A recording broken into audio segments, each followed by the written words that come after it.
This is Real Estate Rookie episode 147.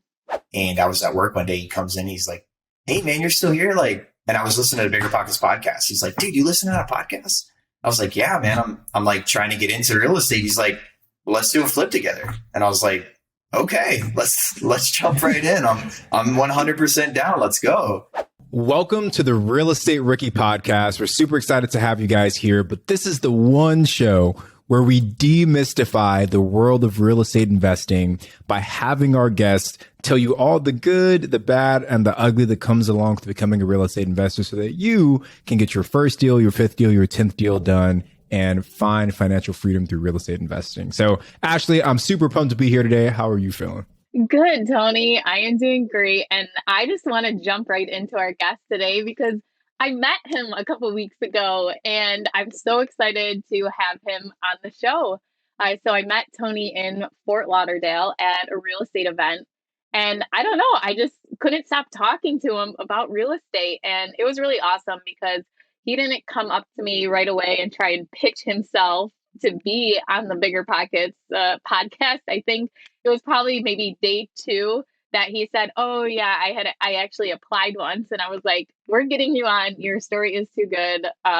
Let's take another look at it." And so I blame our producers for not picking it the first time, but I gave him a few pointers as to how to fill out the application. He took the time and redid it, and I think his episode turned out awesome.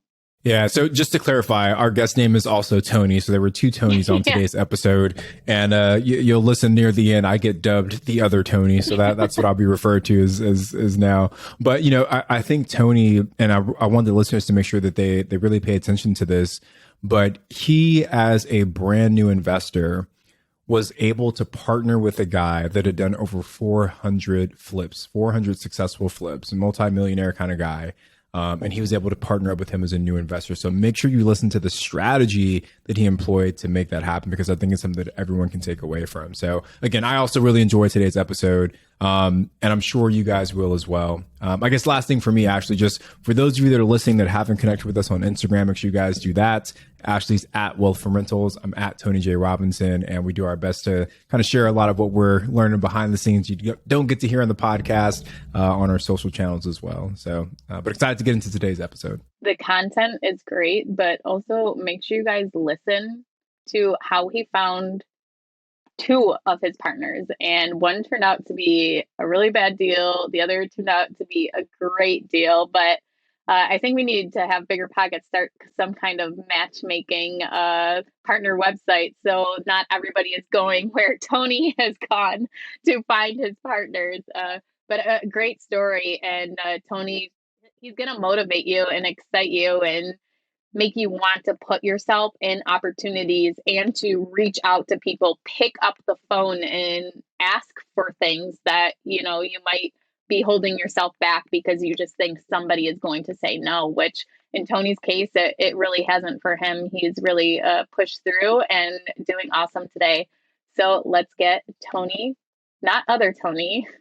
Actually, before we move on, I just want to tell you, Tony, that in my group of real estate friends that I am called Other Ashley. There are 2 Ashleys, and there's Just Ashley, which is Ashley Wilson. She's at Bad Ash Investor on Instagram. So if you guys want to say hey to Just Ashley, and then I am Other Ashley. So me and you are the same now. Other Tony, we're Other the same. Ashley. Yeah, there you go. Let's bring the Tony onto the show. Tony, welcome to the show, man. You are actually the first other Tony that we've interviewed today. So hopefully we can keep the Tonys kind of in line and not overtake Ashley or drive her crazy or anything, man. But excited to have you on, brother. Yeah, I don't know how 2 Tonys is going to work on the podcast, but I guess we'll find out. Yeah, man, there's a first time for everything, brother. So, Tony, why don't you tell us a little bit about yourself, kind of your journey and what got you started in the world of real estate investing? Yeah, so I'm 28 years old, still active duty Coast Guard. I'm stationed down here in Fort Lauderdale on the Miami or MH-65 Dolphin helicopters as a flight mechanic. Going back to my story, started about summer of 2018. My wife and I were on the way back from a road trip, I think in North Carolina. And at the time, I think we had like 15 or 20,000 saved up, which is still a pretty significant chunk of money. But I was like, we need to figure out how to deploy this capital, make returns, make the money work for us.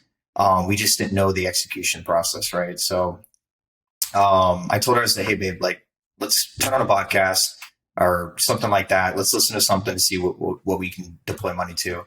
So she put on some stock podcasts, and I was just like, man, this is like super unintriguing. It seems risky. It's kind of like, I felt like it was a little monopolized by the way that people were talking as far as like ups and downs and swings with like different media sources and whatever.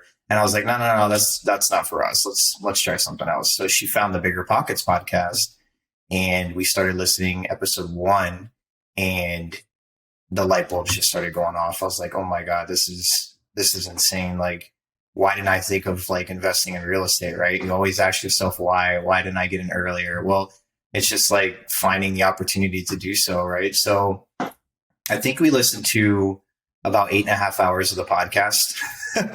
I was so podcast out, but it was such good information coming in, that when I got home, I bought Rich Dad Poor Dad, because it's like on every podcast ever. And we started reading that. And the biggest thing for us was just getting a hold of our in-house financing, our finances in order. We stopped eating out as much. We canceled subscriptions we weren't using. And it just kind of became a little bit more frugal with money. And we went from saving about $300 or $400 a month to about $2,000 a month.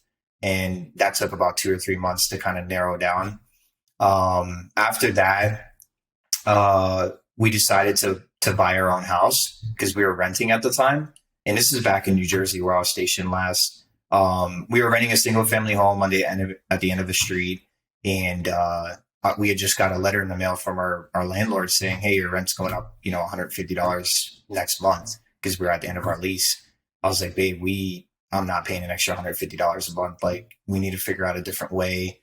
We're already paying $1,850 a month in rental income. I'm sure we can find a house, around that amount. And we got a hold of a local realtor, and we went and looked at 12, 13, 14 different properties. And it was like that hopeless state of like, oh, we don't like this one. Oh, it's not in the area we want. Oh, it's above our budget, et cetera, et cetera. And then we landed on a VA foreclosure, or a foreclosure. And we were already pre-approved for the VA and all that stuff. So I was like, can we even buy a foreclosure with the VA loan? And I started doing some research. I found out you can. It just has to meet the minimum inspection criteria. No broken windows, the heater works, no holes in the floor, stuff like that. And when we submitted our offer, it was bank owned. I think we submitted our initial offer at 211. They were asking 224 at the time. And we ended up settling about 11 days after, like sleepless nights, because the bank will keep you on hold forever. They're just waiting for another offer to come in that's higher than yours. And we settled at 218. We ended up buying that property, and it was kind of like a live and flip, right? So the kitchen wasn't updated. The like the backyard only had like a 3-piece wooden step going down. So we upgraded all that, lived in it for about a year and a half. During that year and a half, I was still in the Coast Guard. I was at work one day, and my buddy, when I first got stationed at the unit, there was a guy there that I knew was interested in real estate. I knew he'd done a couple of fix and flips in the area. He ended up moving to Puerto Rico for his new duty station. Well, he came back shortly after a hurricane destroyed Puerto Rico for like family matters and stuff. And I was at work one day. He comes in, he's like, hey man, you're still here? Like, and I was listening to the Bigger Pockets podcast. He's like, dude, you listen to that podcast? I was like, yeah, man, I'm like trying to get into real estate. He's like, well, let's do a flip together. And I was like, okay, let's jump right in. I'm 100% down. Let's go. Can we pause right there? Yeah. So I just want to, Bigger Pockets was the matchmaker between you and your partner on your first flip. Is that what I'm hearing? Unbeknownst. Yeah. It was like the perfect meeting. It was crazy. That's so cool. It was a very similar process for me. Like my second real estate deal, I found my partner because we both happened to follow David Green on Instagram, and he was family. He was my wife's cousin, so we already knew each other. But when I saw that he also followed David Green, I was like, hey, like, are you interested in that kind of conversation led us to investing together. So Ashley, now you have to tell your story of how Bigger Pockets helped you find a partner and get a deal done too. Well, Tony, you are my partner from Bigger There you Pockets. They match me good. That's the There you best go. one. Yeah, That's exactly. the best one. Well Wait, played. Tony, before we move on, can you explain to everyone what a VA loan is and how it's different than a standard conventional loan? Yeah. So, I mean, I consider the VA loan one of the most powerful home buying tools out there that people don't really know about, or maybe they're just misinformed about it. Right. So it can be a 0% down loan. You can buy a piece of property up to a certain amount that the VA, accepts or pre-approves you for. And, you basically get into a deal with not having to pay anything. You can even opt to roll the VA funding fee into the backside of the loan into the 30-year mortgage. You can basically come to closing with like no money down. And obviously you can use it for foreclosures as well, which I didn't know in the beginning. They're typically lower interest rates loans than regular FHA or conventional loans. They don't carry PMI, which is another amazing thing because that pushes your buying power up a little bit because it doesn't add into your mortgage, principal mortgage insurance. And then you have your funding fee. Like I said earlier, you can roll that into the back of the loan. That's pretty much it. I mean, it's like I said, it's probably one of the most powerful underused tools that the military has to buy property with. Where would somebody go to get a VA loan? Is this something that is just standard at every bank, or what's the best resource? So most military members bank with either USA or Navy Federal. They offer VA loans, and then you can basically type in VA loan into a Google browser and pick whatever company you want to use. We ended up using PNC Bank because my buddy at work, I try to keep everything in the family a little bit. So if I have an opportunity to bring somebody in on something that I'm doing, then I'll use them, especially if they're a service member. Or first responder or anything like that. His wife actually originated our loan and she worked for PNC Bank. So. Okay. So now that you've found your partner on Bigger Pockets, what happens next for you? What are you bringing to the table for this partnership? Yeah. So, I think 2 or 3 months after we had started like kind of brainstorming how we're going to take down a property. Dating. And I told him, I was like, look, man, this is what I have to work with. It's 15. Like, I didn't want to over leverage myself and put me at basically net zero because I wanted money to restart in case like all hell broke loose, like the property disintegrated or whatever. I had the worst, like pessimistic mindset about it because I was just scared. It was something new to me. And I love that you use the word disintegrated, Tony. I don't think I've ever heard anyone. Just the house randomly disintegrated for some inexplicable reason. It was gone. It was just gone. I think Tony's hoping that happens to his Freeport in Louisiana. Right, that it just like disappears one day. Yeah, it materialized. So back to it. So we used a local hard money lender in New Jersey, and this is a smoking deal for me. This is like, I brought the gap funding. So gap funding is the closing costs and down payment for the hard money loan to execute and close the property, right? So I was 15 grand all in for the gap funding. And we were 50-50 partners on the property. So he found the property. His wife was a realtor at the time. He found the property. I put up the money for the gap funding. And then we went on a promissory note. His LLC took ownership of the home and we flipped it 50-50. I made $15,000 in little over 55 days off of my $15,000. That's 100% return. It was like, as soon as the wire hit, I was like, I went home and I pulled out a couple $100 out of the savings account, and my wife got home and I was on the couch. I was like, we just closed the loan. I was just spraying money everywhere. I was so excited. And I think that's really what started the fire, the fire that built into a bonfire. Was making it rain in your living room? Yeah, that'll always get someone excited, right? It's making it rain. So Tony, I want to pause because there's a couple of things that I want to dig into. But before we keep going, Can you just give us like a really brief overview of what your portfolio looks like today, or how many deals you've closed on, just so we can kind of set the table for the listeners? And then I want to go back to this first flip. Yeah, so I think we're on deal number 13. I've reverse wholesaled a couple of lots, which I think we're going to touch on a little bit later. And then the rest was either a live-in flip, the flip with my buddy from the Coast Guard, and then my business partner. We flipped 8 or 9 homes together now. Okay, awesome. So your primary focus is flipping. So I want to go back to this first one because you said a couple of things that I think not all of our rookie audience probably understood. You mentioned that you brought the gap funding, and you already defined what the gap funding was. But then you said that you pulled a promissory note, but your partner took title in their LLC. So can you define what a promissory note is and how that tied you to the property? And then B, why you guys chose that specific partnership structure? Because I think that's a unique way to do it. Yeah. So, I mean, a promissory note is just a legally binding agreement between two parties. It's explicit. It's outlined in the details, like, hey, party A is putting up this money, party B's, responsible for this. And then the asset is this property, which would be the address of the flip. We did it that way because, number one, I didn't have an LLC stood up at the time. And number two, I had no experience under my belt. So when a hard money lender looks at a client, they'll typically look at their credit score, whether or not they have an LLC, and they're liquid and they're liquid and experienced. I had none of that. My credit score, I think, was like a 680, which wasn't impressive at the time. And he had prior experience. So we got better rates doing that. And then me just bringing the money to the table. So his LLC took the asset, because your most hard money lenders require you to close an LLC. So you already had one up. I didn't have enough time to push one up, because then we would have done like a joint venture or went on title together.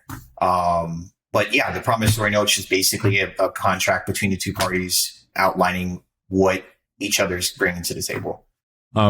So it totally makes sense why you guys structured the way that you did, right? Yeah, a lot of hard money lenders want you to have that LLC. So if they already had one, it was the easier, kind of cleaner way to make that happen. Now, this was your first flip. So in terms of divvying up the responsibilities to land on that 50-50 split, what did that look like? Like, who took care of what? And just to preface the question, the reason why I ask that is I feel like so many people come to Ashley and I and say, how should I structure my partnership? What kind of equity split should I give to this person? And the honest answer is that I don't know. I can't tell someone else what the best partnership structure is for them, because I have no idea what each person is bringing to the table, what their unique skills and abilities are, who's bringing the capital, who's doing the work. So I just want you to, if you can walk us through what your thought process was, that way we can share with the listeners what thought process they should follow when looking to set up their own partnerships. Yeah, great question, Tony. So there really wasn't, it's probably not the right answer, but there really wasn't a rhyme or reason to what we were bringing to the table. The only thing that we knew was he was gonna buy the property in his LLC. I was gonna provide the gap funding, and then we would just figure it out from there. If we needed to, if he had duty one day and I was off that day, and the contractor needed materials from Lowe's or Home Depot or whatever, I would go do it, and then vice versa for me. And then obviously, at the end of the day, when we got off work, we would ride over together, make sure that the contractors are making progress, doing up any outside cleaning and landscaping and stuff like that. It was almost wintertime it was just coming out of wintertime when we listed his house. So the grass was coming back. We were raking up all the leaves and getting everything ready to show the property, because we knew we were going to be done pretty quickly. But to outline partnership details in the beginning, that should be done in a legal structure in the promissory note. And as far as like the manual labor aspect, just ask each other what needs to be done. And that's how you learn. Like, nobody's going to know the whole process. And we were still pretty new in the flipping game anyway. So we didn't know any unforeseens that were going to come up. So during the flip, we actually went over budget, where I had to come out of pocket another like $5,500 because there was a crack in the foundation that we didn't see. So it had snowed while we were doing the flip, and water started rushing into the crawl space and flooding the entire crawl space out. Well, the heater was in the crawl space and a bunch of electrical installation, as you guys know, especially you, Ashley, up north. And I shelled it out. That wasn't outlined in a promissory note. It probably wasn't the best thing to do at the time, but it was something that came up that had to be done quick. And I just handled the situation as it came. Ashley, I know you've got, I think, a really good perspective on how to start partnerships off on the right foot, in terms of divvying up responsibilities. Can you break that down for us? Because I think you do a great job of explaining that. Thank you, Tony. One thing that I think you should do, starting out with a partnership, is first date and just tackle one property at a time. Don't say, oh, okay, going forward, we're going to partner on every single property, take it property by property. And the next thing is when things like that come up where, okay, first let's start with money. If a money issue comes up, have it state in there as to, okay, if you're 50-50 partners, 50-50 bringing the funds. So you and each of your partners would bring their portion of their equity into it. What you can also do is have a reserve account that just you each put in some money into this reserve account and then it's used for anything that goes over budget on the rehab. So that money is already sitting there. So you don't have to chase down partners. And then once the deal is done, that money just goes back to each partner. And then as far as divvying up the duties, I like to put a cost to each duty. So if one person is acting as a property manager, they're paid a certain amount of money. If one person is acting as a maintenance guy, maybe they're getting an hourly rate.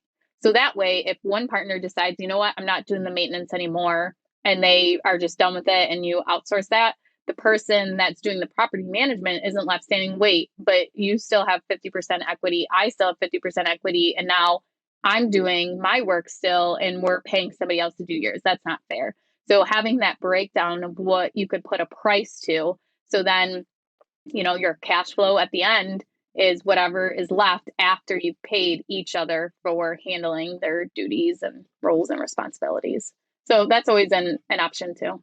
Yeah, I mean, what you essentially did was you took the idea of the E-Myth, which has, the entrepreneur that works on the business and then the tactician that works in the business, and you applied that to the partnership structure to say, hey, we're going to have equity in the business as the entrepreneurs that own this thing, but then we're also going to say, what are we paying ourselves as the tacticians that are doing the work? And I think the goal is that, as your business scales, you do a little bit less of the tactical work as you hire those things out, but you still retain your equity, and more of your payment from your properties comes from just being the owner and being the entrepreneur. So I just always love how you break that down. So I wanted to make sure we pause there. So Tony, we went down like a big rabbit hole, but hopefully that was valuable for the listeners. Yeah, no. And I'm glad she brought that up though, because that's exactly how I structure my partnerships with my partner now. Literally exactly to what you said, minus a couple of the little nuances. That's exactly how we do things. We have a joint ventureship agreement now that specifically outlines each person's job, duty, and what that duty entails. So let's kind of keep going. You kind of started the story on this first flip. So you talked about how much money you guys put in. Just kind of wrap it up for us. How'd this flip in? What'd you learn? And then what happened from there? Yeah. So his wife listed it for 0 commission. She didn't take anything off the top. It was on the market for, I think, like 48 hours, and we got a full price offer in. They closed in 30 days, and I ended up netting $15,000, which was 100% of my initial investment. Not bad. Yeah. Right. Yeah. It was pretty crazy at the time too, because it was just like, that's still a massive amount of money for a lot of people. And being that I was almost half of my net worth at the time was just insane. So how much time, Tony, passes between that first flip and that next one? Is it like as soon as you get home after that closing, you're already hunting for that next deal? Do you wait? Like, what's the transition like for you to scale from that one deal to, you said, doing like 9 or however many was with this new partner? Yeah. So when I got home, after that flip was done, obviously the fire was lit. I was like, man, this is actual, like, this works. Like, I can make money doing this. And it wasn't that difficult, because if you manage a property correctly, it shouldn't be too hard. You just have to have all the pieces in place up front. So I joined a bunch of real estate investor groups on Facebook in the market that I thought I was going to be moving to after this duty station, which was the next year, which was Florida. And I found this Pinellas County real estate investors market, or Tampa or something like that, Facebook page. And I saw this guy post on there looking for private equity partners on flips, must have 250 cash or more to be considered. I was like, man, I don't follow any rules. I'm going to message this guy anyways. So I messaged him. I said, hey man, I'm just reaching out. I saw your post on Facebook. I wanted to kind of introduce myself and I have $50,000 to get into a deal with you. And he basically, he didn't write back for like 7 days. And I responded to my initial request with another request to answer. And he said, sorry, man, not interested. You need to have 250K cash or more. And I was like, damn, dude. So that went away. And then about 2 weeks later, I was like, you know what? I'm going to call this guy. So I messaged him from a different account. And I said, I have the money. Let's go. Let's jump on a call. And he sent me his number instantly. And I called him while I was in the same space that I met my business partner in from the military. I called him in like this back room in the shop in New Jersey. And I was like, hey man, I messaged you a long time ago. It's Tony, blah, blah, blah. He's like, are you the 50K kid? I'm like, yes. He's like, I need 250,000 or more. No, I can't take anything less than that. I said, well, what if we use hard money? What if I use my money to obtain a hard money loan? Then I have all the money that I need for the project. He's like, well, I've never done something like that. I usually use private money. It's a lot easier. I said, listen, man, I understand where you're coming from. Just, give me a chance. I'm military. I'm getting ready to get out and start my real estate investing career because I knew I wanted to do it full time from that first flip.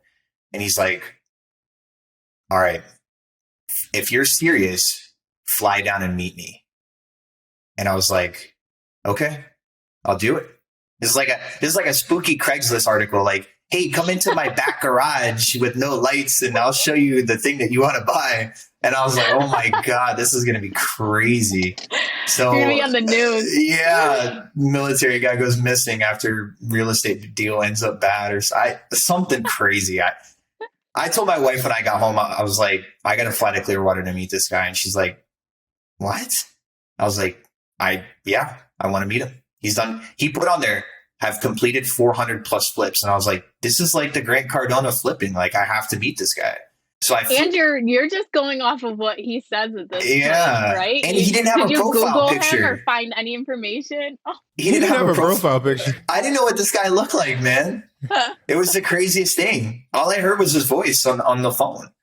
So I think I booked my ticket 2 weeks later and I flew to Clearwater and he gave me an address for a used car lot on the side of a highway. And I was like, oh man, this is kind of weird, but I'm already here. Like I didn't spend money on a hotel and a flight to get down here and not do this. So I pulled up to the used car lot, kind of ratty, kind of, shaken down a little bit. There was like some workers out back with their shirts off, kind of grimy looking. And I'm like, nothing against mechanics, they just didn't, it kind of rubbed me wrong, especially when I was already in the mindset of like, I'm pretty scared to do this. So I put in park. I stayed in the car and I took a couple of deep breaths. I texted my wife, I love her. And I walked in and that's how we are now. I walk in and it's not even 8-foot ceilings. They were like 6.5-foot ceilings. So it was like super like claustrophobic, right? And it was dark. There was only like one fluorescent light with one light bulb working in it. I'm like, man, this is crazy. It smelled weird.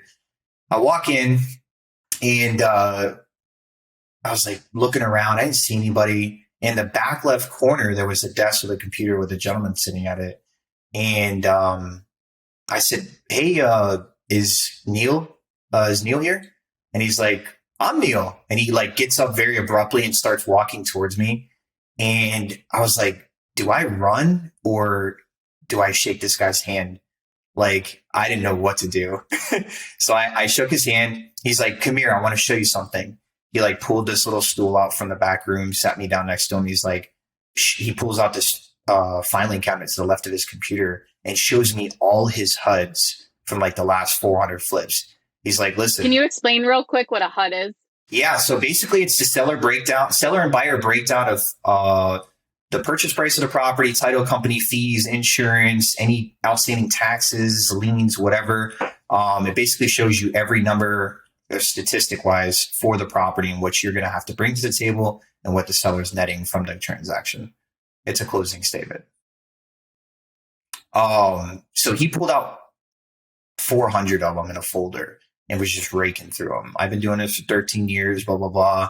He logged into his business bank accounts, was showing me accounts of hundreds, like the most money I've ever seen before in multiple accounts. So I'm like, holy cow. Like, that's when I started getting excited. I was like, this is crazy. Like, this guy's a multimillionaire. I just met a multimillionaire. He's crushing it flips. He said, all right, you ready to go? And I was like, where are we going? He's like, to go walk the properties.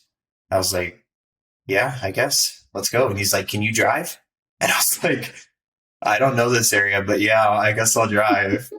So I'm in the driver's seat. He's telling me where to go, and we're going to these properties, some in different stages. Some were listed. Some were in the middle of rehab. Some had just been purchased that were ready for demo and stuff. But the whole day, all I'm thinking is like, this is crazy. I can't believe this is happening. I can't believe this is an opportunity that I get to take advantage of if it's a real thing, right? And at the end of it, when I was on my way to drop him off, he's like, "So are you ready to go? Like, you want to do a flip?" And I was like, "Yeah, let's do it." But before we go into that, what's my piece? Like, what do I get? He goes, "I'll give you 35% of the net profits from every flip." And I was like, "Can you do 40?" Like a Shark Tank type thing. I was like, "Can we do 40?" And he's like, "No, 35." And I was like, "Done." That was it. I dropped him off. I went back to the hotel. My wife was waiting there with dinner. I got on a flight the next morning and left. Now here I am. I have so many thoughts. Yeah, I'll let you go first, Ashley, because there's like so many things rolling through my mind right now, but you go first. Okay, well, first of all, I mean, good for you for taking that opportunity and taking that chance, but also word of caution to our listeners. Have some safety precautions. Drop a pin of your location to somebody. Yep. Live stream while you're there. Yeah. Yep. Okay, but I want to know, so you did a deal. Yeah, we've done 9 now. It's crazy. And we're ramping up. I just bought 2,500 mailers for my or in a direct mail campaign for my market. So we're definitely ramping up. So how did you structure that first partnership? I mean, this guy, he seems pretty much of like a handshake deal kind of guy, pulling out, his packet of deals. Yeah. How did you set your partnership to begin with? Was it like he said, I have a deal. This is the house we're doing. Get the money lined up. And what did that look like? So backing up just a hair, before I did my first flip, I actually was going to do a lease to buy option with another gentleman I met on Craigslist. Crazy story. But he was selling a duplex right off the Delaware River, and it was cash flowing really well. I asked him if I could buy it, but I asked him if I could buy it to have the conversation, but I didn't really have the money to do it. And as we got further in the conversation, he's like, I told him, I was like, "Listen, man, I'm sorry I have to kind of pass on this opportunity, but I can't go. I can't do this deal." He's like, "Well, I got a lease to buy option that I'm structuring right now in North Carolina that you can get in." And this is when I was deployed to DC. We from New Jersey, we deployed to DC for like the presidential protection mission. We were like, we basically held the airspace around DC with our helicopters. So I'm in DC. I'm calling my wife. I'm like, I think I have an opportunity. The guy's, driving down to meet me. We were going to meet at the Shake Shack right up the road. I met him. The guy was probably the smoothest talking guy I've ever met in my life, as far as like being able to sign up for anything. Like you would give this guy anything you wanted, right? So I left the meeting. You could sell a ketchup popsicle to a lady in white gloves. Yeah, there you go. That's a good one. Never heard of that one. I felt like she had that like written down somewhere. I don't know. Because it's from Tommy Boy. Oh, you both are disappointing me. So I went back to my hotel room, and an hour later, I wired him $6,000. He's like, "Listen, man, I gotta have the funds to get in this project. Like, wire me over the money." We didn't have a promissory note in place. This was literally a handshake deal, and you wired the money to him directly, to his credit union directly, like an idiot, right? And I'm blessed to have had that situation happen to me. Yes, it hurt. Like, my forward progression of thinking and my money.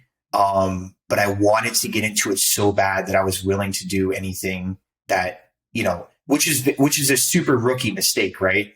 Because getting into it now, my legal structure, I have a lawyer look at everything always. It doesn't matter what it is, right?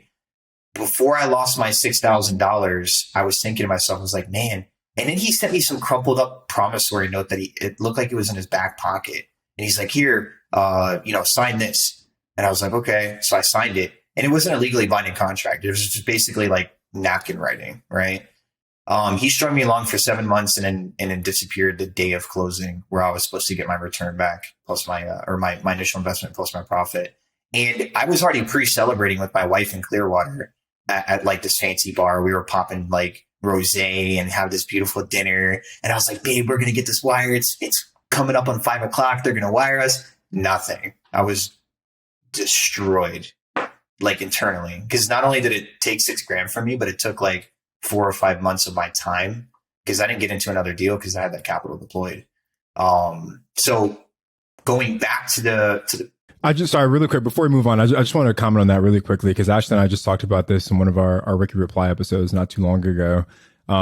If ever you're exchanging funds from one party to another in a real estate transaction, never send the money directly to the person. Always use some kind of qualified intermediary, typically a title or escrow company, because they're the ones that will handle the funds to make sure everything is on the up and up. So, Tony, you learned that lesson the hard way, but hopefully you can be, like your mistakes can teach the listeners, what paths to kind of avoid and how to handle it the right way. So always use some kind of title and escrow to handle money in a real estate transaction. And just when you think there aren't people out there to burn you, there are 100% people out there to come after you, especially if they know you're new. And I told the guy, I think he kind of like preyed on me, because I told him, I was like, hey, this is my second deal. I'm looking to get into it, blah, blah, blah. And I think that just made him a little bit easier to coerce me into doing the deal.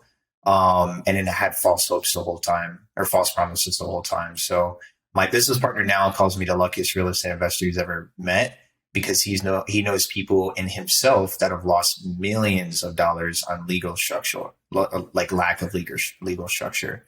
So I learned a $6,000 mistake, and it probably saved me hundreds of thousands of dollars. Mm-hmm. So going back to, go ahead, Ashley. I was just going to say, what advice do you have for somebody to get over that mindset obstacle of they just lost money? How do they get back into real estate investing and get motivated again? It was a struggle for sure. You gotta remember, like, bad things happen for a reason and good things happen for a reason as well. I looked at it as like, I just paid for a degree in legal structure for real estate. Like, I paid $6,000 to get my degree to protect myself legally in my future endeavors. And thank God it wasn't detrimental to my wife and I, and we could continue living our lives the same way that we did. It didn't put us in a really hard bind. I was able to recuperate that money pretty quickly. And I think that's an example right there, is that you didn't risk so much that it would cripple you too. Yeah. Being a beginner investor and having those reserves in place so that you could continue living your life and weren't at risk of going into bankruptcy or foreclosure for your own personal residence. So I think that is just a huge lesson for us all to learn, is that there are times to take risks, but don't risk so much that you could be putting your family's future or their livelihood at at risk. So I think that's a great lesson for us all to learn.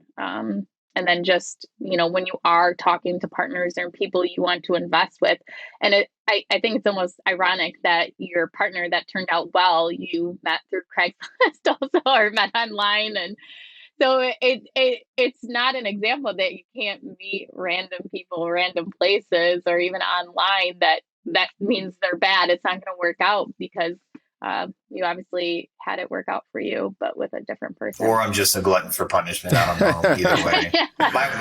My wife was like, dude, I don't care what this guy tells you. You better get a lawyer involved. I don't care what it costs. Like, we are not going through that again. And she, thank God she was right. I got a legal team to look over my joint ventureship agreement with my current business partner. It was ironclad. It protected party A, party B, and we've had no issues. Thank God. And that's right there. You just said that no matter what it costs for the attorneys, that's an opportunity cost. That's not an expense. That's an opportunity cost for you to protect yourself, to prevent from those huge losses that can happen in the future.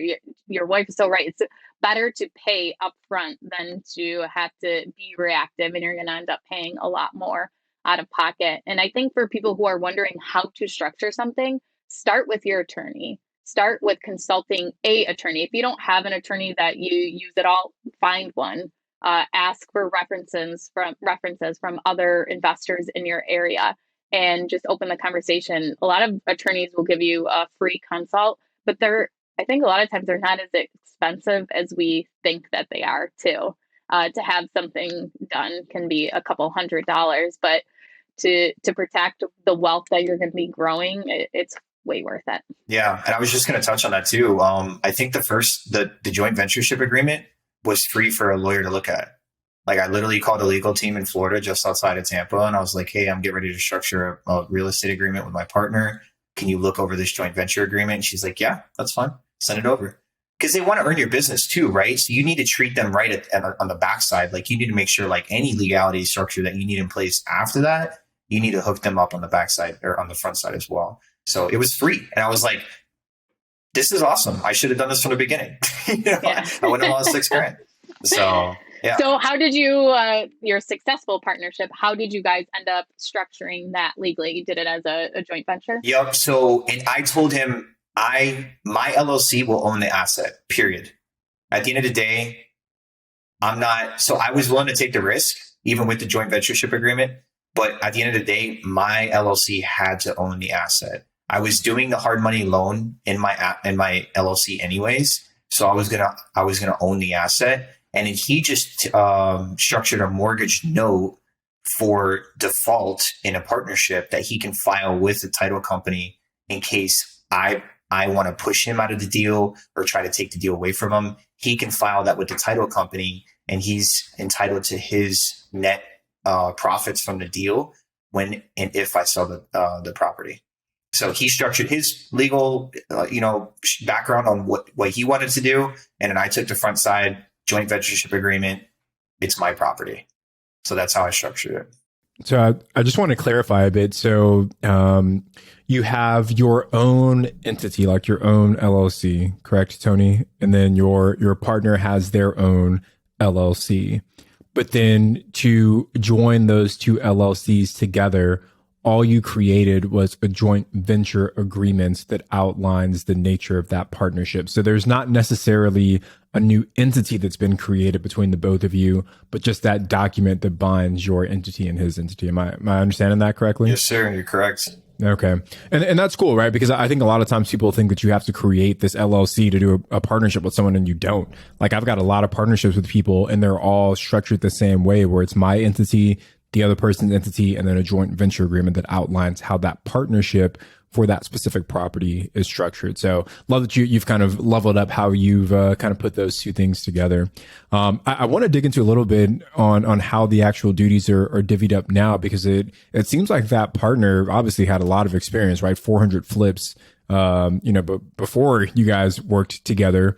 So is his company managing all of the actual construction and you're just coming in to handle the financing piece, or are you also playing some kind of role in the day-to-day management of the rehab? No, you nailed it on the first part. So the way the joint venture agreement reads, basically, he finds, manages, and sells the property. I am the finance portion of everything that is involved with the property: utilities, hard money loan, interest payments, anything that comes up, funding the rehab, I cover that. So I keep all my transactions in a CRM, and at the end of it, we tally it all up and then we divvy out the profits. So yeah, you nailed it. So it's a kind of a hands-off process for you. I love it. Right? Like yeah. I mean, what a lucky, great man. way. And I think it's really cool because I think a lot of people, when they think about getting into the flipping space, they think about managing subcontractors. They think about going over budget. They think about buying materials, doing all these other things. But what you've just laid out, Tony, is a way to still leverage flipping as an investment vehicle, still get all the benefits financially, but in a way that's very, very hands off. I don't know, Ash, what are your thoughts? I mean, have you seen it done that way before? Well, I think for Tony, it's very passive for you to invest this way, but you are basically working two full-time jobs too. Yes, I am. Correct. So do you want to go into that a little bit? I think it's valuable to show people that there's so many different ways to invest in real estate, and you don't have to quit your job to become a real estate investor. You're actually working two jobs and still real estate investing. Yeah. So my wife a couple years ago was pursuing her master's while she was a full-time teacher. And I was at home like playing video games because at this point I had already automated the flipping process, right? I have my CRM, I have the hard money loan, and he's basically doing all the work. So I really don't do a whole hell of a lot in the grand scheme of like flipping properties. Yes, I know every facet of flipping a home and what it entails, but I only handle the one portion, which is the finance portion. So while I was at home, because we only work 8 to 2 in the Coast Guard as far as the aviation community is concerned. So what was I going to do with the rest of my day? Instead of playing video games or watching TV or dancing with the stars, I wanted to find an alternate way or side hustle of making income so I can grow exponentially, like not only W-2 income and flipping income, but another stream of income so I can start buying real estate, right? So back to New Jersey, my last rental property that I was in, the guy across the street from me, I was taking out the trash one day and he's outside like shirtless in his like bathing suit, smoking a cigar with a headset on. And he's like watering his flowers. And I walked over and I tapped him on the shoulder. I was like, hey, man, I was like, I'm pretty new next door. I never got to meet you. I just kind of wanted to, introduce myself and see what you do. And he's like, well, I'm a lender. And I was like, oh, and this is the time I was going through Bigger Pockets and learning about hard money lending. And we had just done a hard money loan on the flip that we were doing. I asked him, I was like, can I come over and like kind of learn the process and like what you do? And he's like, yeah, absolutely. Come on over. So I went over there the next Friday and then probably 3 or 4 Fridays in a row. I sat down with him 2-3 hours and I was taking client calls. I was closing the deals. I was looking at the back end, seeing how much paperwork was involved, the whole 9 yards. I never really did anything with that until I did my first flip with my business partner in Florida. So the lender that lent on our first flip together, I actually called him halfway through that flip. And I said, hey, man, I noticed you're not on Bigger Pockets, which is the world's largest real estate investors network in the world. Like you're missing a huge opportunity. I would like to bring you to that platform and create a lead gen funnel for you. And I would like to close those leads for $1,700 a month in marketing salary and 0.5% commission on the total loan amount of each deal closed.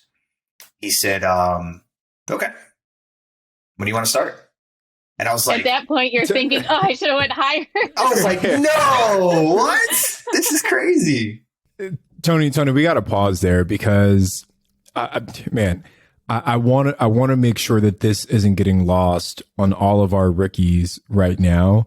Is that you have like an insane amount of, I don't know, maybe it's like determination or drive or just willingness to reach out, right? You fly from Jersey to Clearwater to meet this random guy at a used car lot. You reach out to this hard money lender to kind of build this relationship. But in addition to reaching out, you are smart enough to apply value to those relationships as well. Because for the flipper in Clearwater, you said, I might not have $250,000, but I can get a hard money loan to solve your financial needs. To this hard money lender, you can say, I'm going to connect you and do all of the hard work related to building out a sales funnel for you using this new platform. So that's what I really want the rookies to take away, is that if you want to build relationships with people who are steps ahead of you, find a way to bring immense value. And Tony, you absolutely crushed that part, man. So make sure you give yourself some kudos for that. I appreciate that, man. That's like Steve Sims, his book Blue Fishing. That's like exactly what you did there. Yeah. Is, I haven't read that book. What's the premise, Ash? So that's the same where you figure out what somebody needs before they even know that they need it, and you bring it to them. So in Tony's example, the car sales guy, he didn't know that he needed hard money in his life. And the lender didn't know that he needed to be a part of Bigger Pockets. And it's like bringing something to the table and already having the plan in place and presenting it to the person without them even knowing that's something they needed, that you figured it out before you go to them asking for a job or asking for something. Yeah, it was crazy. And I didn't expect him to say yes so quick. I just got home from work. I made it a point to I'm going to pull up in a driveway. Before I go inside, I'm going to talk to this gentleman about what I can offer and how we can move forward. And it just happened. I was like, I just raised my monthly net income $1,700 plus what other deals that I bring into the pipeline. And later on that year, we went to Italy in August, and I closed my first hard money loan with him. It was like $370 commission. It was the craziest thing I've ever experienced. I was like, babe, I showed her the message. I was like, we just made $370 on vacation from something that I preemptively did before vacation. Like, this is insane. And in $300 grew into like 1,000, and then 5,000. And I think our best month was like 28 grand or something like that. It was the way it exponentially scaled, was insane. And then from a year and a half to now that we've been on Bigger Pockets, we're actually the top rated lender on Bigger Pockets. So I made it a point to make sure that we were not only on there, but the best. That's so awesome. Congratulations on that. I appreciate it. Not even just the being on the Bigger Pockets part as the top rated lender, but also in your success of being able to scale that quickly, and also realizing what you're good at and then using it to your advantage. I mean, you probably still do your hard money loans with this company too. I do. I would assume. I do. We have it's crazy too, because all these other different revenue streams and managing all that, and in different leads that were coming in. I think we have $20 to $25 million in either ground up construction or single family residential hard money loans, closing before the end of the year. It's been insane. And being able to talk to people from around the country that are investing, I get to know the ins and outs of different markets, where the shifts are happening, what price points those markets are in, and then just making wholesome connections with other investors who are like-minded. So it's been a great opportunity for me. Well, Tony, it has been great to hear part of your story, not even all of it, I'm sure, but I want to take us to the rookie request line, where anybody can call in at 1-888-5-ROOKIE, leave us a voicemail, and we may play it on the show and have our guest answer the question. So, Tony, are you ready? Yes. Here's today's question. Hi, this is Carolina from Fort Lauderdale. I want to invest out of state, specifically in Kansas City, Missouri, because I used to live there before, and I would like to obtain a loan. The problem is that a lot of the lenders don't want to allow that, because I don't have a minimum 2-year history at my job, and so that's the only obstacle that I keep finding. I'm a real estate agent, but I just started this year. This is, the first year for me, so I don't have that stability yet, or that record. So I wanted to see what other options are there that I can get a loan, just a small loan, to buy something small in Kansas City, and see what type of, recommendations would you guys give me if I have to reach out to a private lender. Who can I ask? If you could give me any insight as to what I can do, and how long would I have to pay back any personal loans if I were to have one. Just looking for something less than $50,000, $60,000. With that amount, you can do a lot in Kansas City. I appreciate any feedback, guys. Thank you. Hard money lending. It carries a negative connotation for whatever reason in the early investing stages of people like that are getting into it.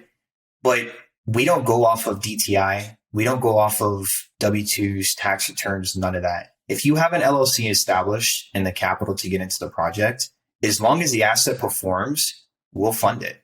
That's it. It's super simple.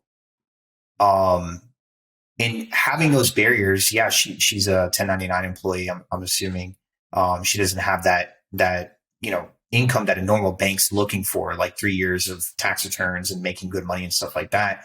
Because they're not valuing the asset, they're valuing the borrower. We're an asset-based lender with minimum borrower requirements. Tony, you mentioned something that I want to drill down on. You said that a lot of new investors have maybe a negative connotation about hard money, or that they're afraid of using hard money. And I agree with you. I know for me, in my first deal, I didn't even consider hard money because I felt like it was something that was too advanced maybe for, someone that's a new investor. So what is your advice, or maybe what kind of words of wisdom can you share with our rookie audience to take away from that stigma, or maybe diminish some of that fear they have around using hard money to fund their first deal? Like, is it a baseball bat that breaks your legs if you don't pay, or what happens? we actually hire a bounty hunter, and then they come and find you. That's dirty work. I don't want to get my hands dirty. I'll just hire somebody to do it. No, it's quite interesting too, because yes, you're paying a higher interest rate, but normal private money lending is the same interest rate, if not higher, right? What you have with a hard money lender is somebody that's underwriting your deal for you. So they're going to put in the checks and balances into your deal, and they're going to make sure you don't fail. Because if you fail, the lender fails as well. And we don't want to lose money. The lender never wants to lose money, and they never want to foreclose on you. So they'll help analyze your deal, make sure it's a deal that's going to be prosperous for you. Most lenders require an appraisal, so you're going to know what the value of the property is going to be before you even get into it. And you also have appraisal contingencies built into your contract. So if you have something that comes back a little low that the lender's like, hey, we can't fund it, it's not enough profit spread, then you can back out of the deal and you just save yourself a headache. It's hard money lending is an amazing tool. And I know people that do 20, 30, 40 flips a year that still use hard money. It's just that it's super easy. Yeah, thank you for breaking that down, Tony. And you made a really good point that a good hard money lender can act as almost a second check on a good deal to give you the confidence that you need to move forward with any given deal, brother. So thank you for breaking that down, man. Really appreciate that. Yeah, no worries, Tony. Appreciate it. As we wrap things up here, Tony, we just want to give a quick shout out to one of our rookie rock stars. And today's rookie rock star is Austin Lewis. And Austin found out about Bigger Pockets in March of this year. He and his wife really dug in, YouTube, Bigger Pockets, all that good stuff. They got pre-approved in May. Then they closed in their first deal in June. So from March to June, that's just a few months, and they already got the first deal closed. That's record speed. But the house they purchased was listed at $67,000. They bought it for $68,000 and it appraised for $70,000. And they were able to get it rented out, and they're expecting a 14% cash on cash return. So Austin, wow, congratulations to you and your wife. What a fantastic first deal. It's amazing. I'm jealous. Tony, thank you so much for joining us today. Can you tell everyone where they can reach out to you and find some more information about you? Yeah. So I'm really active on IG, Tony Michael, REI, MICHAEL, REI on IG. You can find me there if you're interested about how I got, more about my story, how I got started, any tips and tricks. You can DM me there. I have a link tree in my profile to all my different material that I use. And that's pretty much it. I don't really, Facebook maybe, but I only get on Facebook to find reverse wholesale land deals. So I don't really use Facebook. Tell everybody what that is real quick. Yeah. So real quick, I was in a gym one day. A client had texted me. I normally don't do this because I'm like to be focused on my workout, but I hit the Facebook button and Marketplace refreshed, and there was a lot of land at the top left corner, and it said Palm Bay, Florida. Well, I had just funded a developer's deal in Palm Bay, Florida. So I contacted him. I said, "Hey man, are you still interested in like buying like land to develop more houses?" And he's like, "Yeah, what do you got?" I sent him over the 2 deals. We went under contract 15 minutes later, and I made $1,000 just by putting the pieces together. That's crazy. Now he's buying like 8 more from us. So cool. Yeah, it's been crazy. Yeah, that's great. Well, thank you so much for joining us. We'd love to have you on the show and can't wait to watch you continue your journey. And hopefully we get to meet in person again and other Tony can join us. Yeah, I got to meet the other Tony. Yeah. We're like one podcast episode and I'm already relegated to the other Tony now. I'm so sorry. I got to meet Tony Robinson. The other Tony. Damn, what is my problem? You mean Tony Robbins? Tony Robbins. Yeah, that's the one I wanted to meet. Sorry. Yeah. Thank you guys so much for listening. I'm Ashley at Wealth from Rentals, and he's Tony at Tony J. Robinson on Instagram. And we will be back on Saturday with a rookie reply.